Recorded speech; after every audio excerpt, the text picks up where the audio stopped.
Are you ready? It's the Roundtable with me, Robert Bannon. Welcome to the Roundtable, everybody. My name is Robert Bannon. You're listening to us on Broadway World over here on the Broadway Podcast Network, iHeart, and Spotify.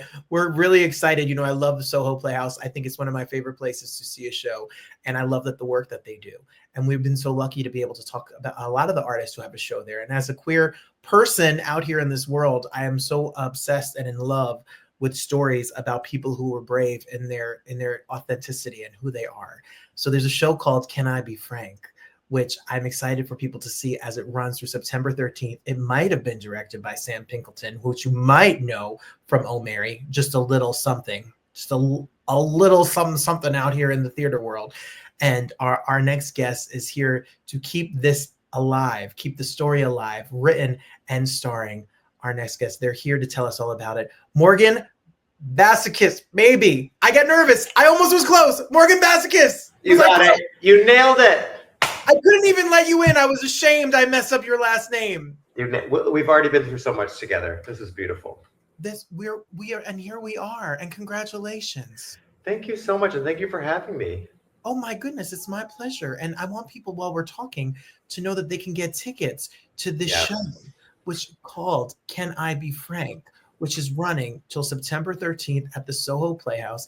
And tickets are available as we speak. canibefrank.nyc to get tickets. What is this show? Oh my God. First of all, great job telling people about the website, because that's crucial information. And this show is about another performer named Frank Maya, who is a name that many people in our generations don't know of, like so many artists who died of AIDS. His name kind of didn't get passed down to future generations who, in a lot of ways, our work has been enabled by him and other queer performers like him. And he was a comedian and a performance artist and a musician, largely in the East Village in the late 80s and early 90s. And he died of AIDS in 95. And I just so happened to learn about him. And this show is really about me trying to kind of commune with him through time and through ego. Oh, so how did you hear about him, and where did you find all the research to be able to tell this story? Yes, well, I tell this story in the show that I kind of almost just happened to meet his brother, and his brother told me just by a chance meeting. And then what I discovered, like so many artists who died of AIDS, is that his friends and loved ones had meticulously archived his work. And so I found many videos that his ex-partner, Neil Greenberg, an amazing choreographer who's been so supportive of me, had digitized hours and hours of footage. So I got to kind of immerse myself in this person's work and then talk to many of his exes and collaborators and friends. And then through that, with the beloved Sam Pinkelton, got to kind of make this show telling audiences now about him. So how long have you worked on it? Let's see. About 2 years. Last year we did our first version of it at La Mama, where Frank had performed in 1987. I sort of approached them to say, can we do this in the same room that he performed in? You know, so many of these venues there's so many ghosts in these venues, right? It's like generations and generations of performers that we come from. And so that felt really special. And now we've been touring it around the country, and now we get this long run at Soho Playhouse, which is amazing. So what I'm obsessed about this idea is that there's a generation of people, not even performers, people in general, that have been literally wiped off the map.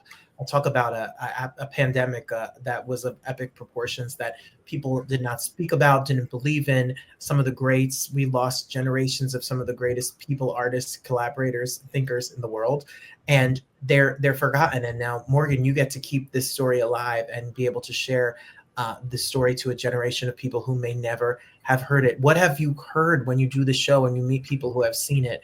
What part of it moves them about the humanity of Frank?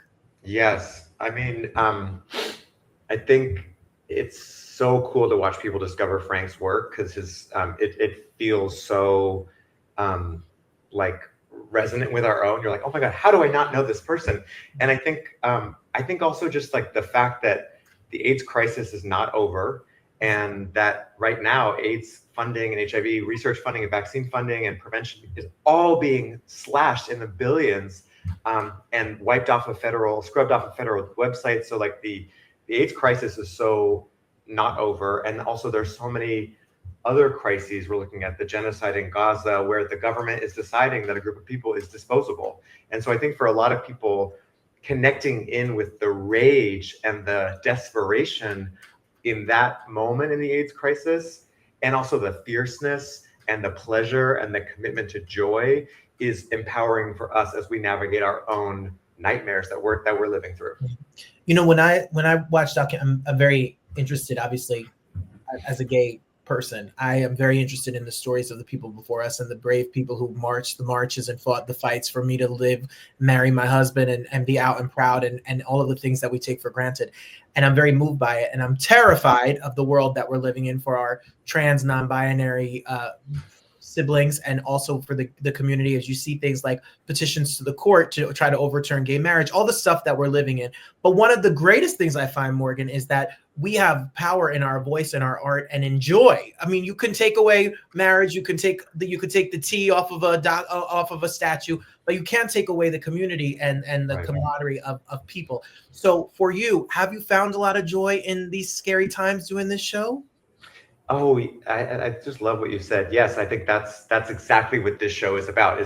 Is like Frank was making people laugh in those years, and I'm trying to make people laugh in this time, because it's necessary. It's necessary medicine to laugh, and not as a way to escape and pretend like this is not happening, but to be with how scary it is, and also how powerful we are, and that nobody's coming to save us. And so that's a really satisfying part of this show, is watching people both laugh really hard and then also be really moved and feel a lot of grief too at the same time. I'm excited. I need people to check it out. While we're talking, you got to get your tickets. You only have until September 13th. What a beautiful run. Previews began July 24th and then all the way till August 4th. So my question for you is, Sam Pinkleton is busy. He's busy. That's a busy person who created something, who took the world by storm, is now a Tony winner. How did you meet, and how did you get him to jump on? What's the story behind getting Sam Pinkleton to be a part of this? I know. What a little angel.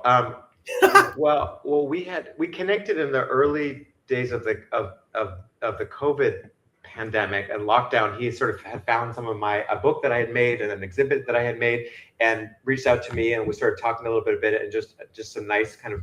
And then I reached out to a shared friend of ours, John Early, when I was looking for a director for this show, and John said, Sam, and immediately Sam was so game for it. And this is maybe like a year and a half ago or something, and was immediately connected with the themes. And he has so much commitment to honoring artistic legacies and thinking about that period in the East Village as making all of our work possible. So he really has made every stitch of this with me. So I'm incredibly grateful. Well, if you love Oh Mary, if you love queer art, if you love these stories that are defining the times or from the past, this is the show that you need to check out and see. I love your bio is funny, like really. Well, because what makes me laugh about your bio is that it says, you're a comedian, artist, and writer who's been described as fiercely hilarious by the New York Times, and as an actor who hasn't been in anything by their father. That is like, as an artist, that is the quintessential line that somebody said something amazing about me, but my parents have no idea. So for you, how do you define yourself? You're right. They say you're fiercely hilarious. Is it stand-up? Is it stage work? Is it writing? Like, what is Morgan doing besides this show? What is your medium? I know, just trying to get anyone who listen to me. I mean, I think at the core, it's like it's talking into a microphone. You know what I mean? That's like that's the core of what I do. And sometimes I'll sing, but really at the core, it's like, I guess you could call it stand-up comedy, but like I am just trying to, I'm trying to get whatever group of people in front of me, to have us go through a journey together in which we get to do wild things, and hopefully you leave liking me. That's my ultimate goal in life. Just do you guys like me? That's my. You have one-person shows that have been everywhere. You performed from places like Harvard, and I'm sure you performed from the highs to the lows and put your dues in. Oh yeah, give me a gay bar, give me a give me a weird gallery. Yeah, give wherever they'll have me. You know? So how does a show like this go from the gay bar and the weird gallery and the tour and putting it to a run that is month long, that there's, you know, dozens of shows that you really get to sit and embrace this story? This is not a one night off event. This is it. And I've never gotten to do this before. It's such a gift this is every solo performer's dream, is to get to do their show so many times that you really get to know it and you get to sort of fine tune it. And I'm really grateful that Mike and Carly Productions, who are so just like the best people, best producers, most loving people. They're also producing Josh Sharp's amazing show Ta-Da right now, also directed by Sam Pinkleton, just up the road at the Greenwich Playhouse. That they said, yeah, let's do a run of this show and take a risk on it. And they've just been so loving and so caring about making sure all the right people get in to see it. And it's been a joy to work with them. Well, some shows are sold out. So if you're already like not buying a ticket, there may not be a ticket to be had when all is said and done, because you can go to the website, which is .nyc, which That's is right. Very lovely, by the way, Morgan. Isn't that nice? So elegant. It is a very elegant website, and what I love about it is there's $25 student rush tickets, Yes. There's standby tickets, there's digital rush tickets, and the tickets start at only $50. So you don't have to mortgage your house and sell your kidney to go see this show and see art in New York City. Is that important to the mission of what this piece is? Super important. I just love that. Yeah, like as you said, like there's affordable tickets. I also love they've set up this amazing system called Pay It Forward tickets, where people can purchase tickets for other people. And then if somebody's strapped for cash and doesn't have the cash, they can email. This information's on the website, and they can email and ask for a comp ticket. So I just love that. And I love that there's, as you said, standby tickets for $37 every day, an hour before the show. Yeah. So get a ticket. Just run. Get a ticket. Run. The shows are Monday, and what's great is you have a Monday show. So if you're a theater person and you go see a lot of shows, or you're in a show, you can go see the show. You're not dark on Mondays, and then people can also see the show Saturdays at 5 o'clock and 8 o'clock. So there's alternate times that you can definitely go. It's the perfect date night. Take a friend, take a partner, take somebody. Yes. Go see the show. What have you learned about humanity while you've taught this show that you may have changed since you've been doing the show, about Frank's life and about just art in general, or live people in general? Well, I think that we all have people in our lives like Frank that we are so outraged that people don't know about, you know, that are like, oh my God, you have to know about this person. And that's a really human thing, to be like, this is an artist who I care so much about, who died too young. And they died too young, not by coincidence, but because the government abandoned them and the government neglected them and the government decided their life was less meaningful. And so this is both a celebration of his work, and it's also a celebration of all the artists who were taken too soon for us because of the AIDS crisis and for so many crises. So I think it's really beautiful I love learning about people's Franks, you know, the artists that they want to make sure I know about.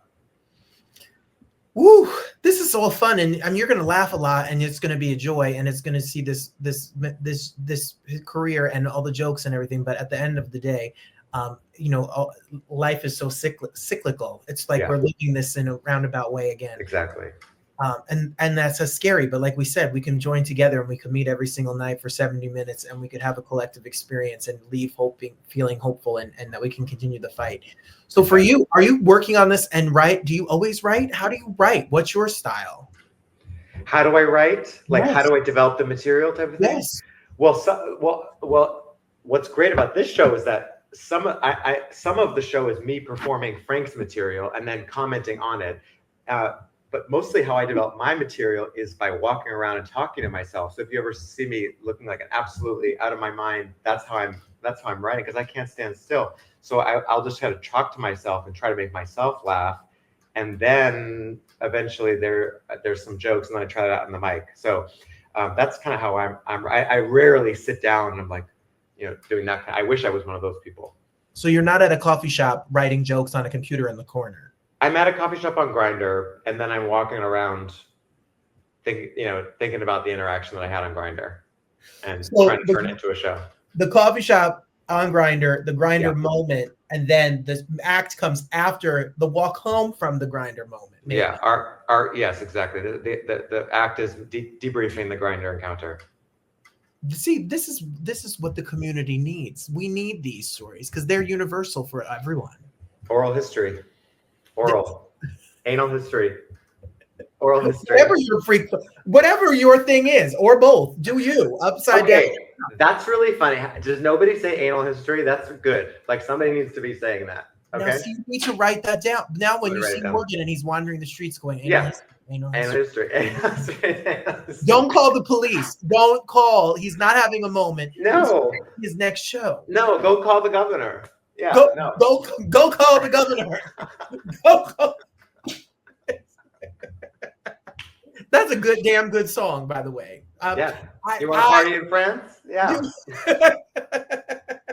We love Britney. Britney Spears and anal history and Can I Be Frank? That's this interview in a nutshell. I think I just titled this chat. I think you did too. I think you killed it. It's not going to get better than that. No. So who do you recommend sees the show? And obviously people 5 and below. No, I'm kidding. How old? What age?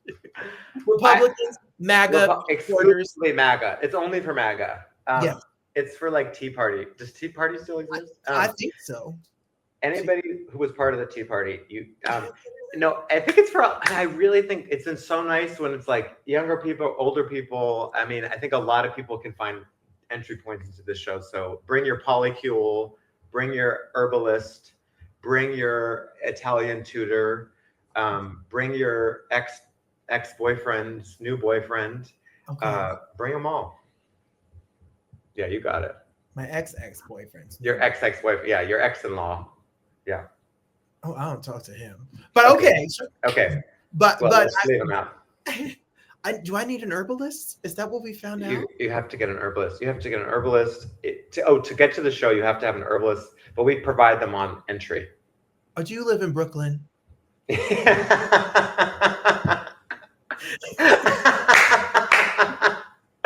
this like a cross-cultural relationship? Where do you live? We're different kinds of gay people. I'm Jersey gay. Look, I'm Jersey gay. This is beautiful. This is so beautiful. Look at this coming together across difference. See, get your herbalist and your ex-ex's boyfriend and come down and see the show. She said, "Do you live in Brooklyn?" I heard herbalist and I said, "Oh, Brooklyn." They from Brooklyn. I'm here for this. I want to see you stand. I got to see the show. Everybody. You got to come. You got to come. You got to see the show. Go get your tickets, everybody. It's mandatory. You're not gay or anything in the LGBTQIA plus community if you don't buy a ticket. That's it. No, you're out. Can I be frank.nyc? Head on over. Shout out to everybody that is over at the Soho Playhouse that gives voices and these new things to be heard and gives a nice, beautiful run so you can get your tickets and get a chance to see it. Morgan, I'm so excited. I don't even know you and I'm proud of you. Oh my God, you're so sweet. This has been so nice. And I can't wait for all of the good things to come for us. Okay. All of it's just the beginning for us. It's just the beginning. It's just the start. I will teach you how to be a trashy Jersey gay anytime. I will teach you about being in touch with the moon. With a kombucha. Exactly. I will introduce you to my chiropractor. Thank you. I appreciate who's also on Grindr. Yeah, that's where you meet chiropractors. That's where I'm done. Before I get in more trouble, I'm going to tell everyone Can I Be Frank is running in New York City. Get your tickets and I'll see you all there. Thank you, Morgan, for being here. I appreciate you. Thank you, Robert.